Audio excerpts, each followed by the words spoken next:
जिला जनसंपर्क कार्यालय के YouTube चैनल के माध्यम से हम आपको जिले की महत्वपूर्ण प्रशासनिक गतिविधियों, सूचनाओं, समाचारों से निरंतर अवगत करा रहे हैं।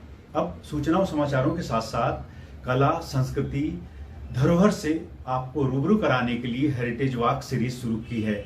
आज इस कड़ी में आप जानेंगे ऐसी ही एक धरोहर के बारे में। यह सभी को पता है कि शाहजहां ने मुमताज की याद में आगरा में ताजमहल बनवाया था। ऐसा ही एक स्मारक मध्य प्रदेश में भी बना है जिसे बादशाह अकबर ने बनवाया था। नमस्कार दोस्तों, मैं हूं देवेंद्र उगारे। हेरिटेज वॉक में आपका स्वागत है। आज मैं आपको राजगढ़ जिले के सारंगपुर में बने इस स्मारक के बारे में विस्तार से बता रहा हूं। दरअसल यह मकबरा रानी रूपमती और बाज बहादुर का मकबरा है, जिसे मोहब्बत का मकबरा कहते हैं। रानी रूपमती और बाज बहादुर का मकबरा राजगढ़ जिले के सारंगपुर में स्थित है। बाज बहादुर मांडू के अंतिम सुल्तान थे। अकबर की सेना ने सन 1561 में बाज बहादुर को पराजित कर दिया था। बाज बहादुर के पराजय की खबर जब उनकी पत्नी रानी रूपमती को मिली तो उन्होंने अपने प्राण त्याग दिए। रानी रूपमती के प्राण त्यागने का समाचार जब अकबर को मिला तो उन्हें भी बहुत दुख हुआ और अकबर ने रानी रूपमती की याद में सारंगपुर में मकबरा बनवाया। बाद में बाज बहादुर को भी इसी मकबरे के पास दफनाया गया।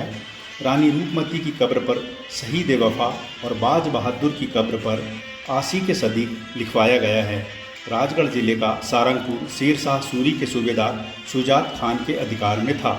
शुजात खान का पुत्र बाज बहादुर सन 1556 से 1561 तक मालवा का सुल्तान था। यही तिंगजपुर की कन्या रूपमती से बाज बहादुर को प्रेम हो गया। रूपमती कवियत्री और गायिका थी। उनके गीत मालवा में गाए जाते थे। बाज बहादुर संगीत और कला प्रेमी था। दोनों में प्रेम हो गया।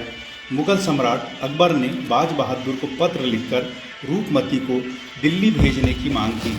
तब उत्तर में बाज बहादुर ने जोधाबाई को सारंगपुर भेजने के लिए पत्र लिखा। बाज बहादुर के इस जवाब से अकबर क्रोधित हो गया और उसने एक विशाल सेना के साथ आदम खां को सारंगपुर भेज दिया। दोनों में भयानक युद्ध हुआ। बाज बहादुर पराजित हो गया और उन्हें बंदी बनाकर दिल्ली में रखा गया। सन 1732 तक सारंगपुर मुगलों के अधीन रहा। आदम खां रानी रूपमती को दिल्ली ले जाने के लिए माधवगढ़ पहुंचा। तब रूपमती ने अपनी जीवन लीला समाप्त कर लिया था। अकबर उस समय उज्जैन में था। आदम खां ने बादशाह अकबर को सूचित किया कि रूपमती जीवित नहीं है। बादशाह अकबर रूपमती के मृत शरीर को देखकर बहुत दुखी हुआ। उसने रूपमती के पार्थिव देह को सारंगपुर पहुंचाया और वहां उसे दफनाया गया। सन 1568 में बाज बहादुर बहुत बीमार हो गया। बाज बहादुर द्वारा सारंगपुर रानी रूपमती की कब्र पर जाने की इच्छा प्रकट की। अकबर ने बाज बहादुर को पालकी से सारंगपुर भिजवाया।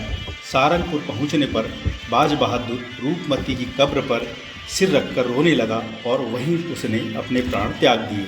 बाज बहादुर की लाश को रूपमती की कब्र के पास ही दफनाया गया। रानी रूपमती की कब्र पर शहीद वफा और बाज बहादुर की कब्र पर आसी के सदीक उत्कीर्ण कराया गया है। फिर मिलते हैं एक नई जगह, एक नई जानकारी के साथ। तब तक के लिए नमस्कार।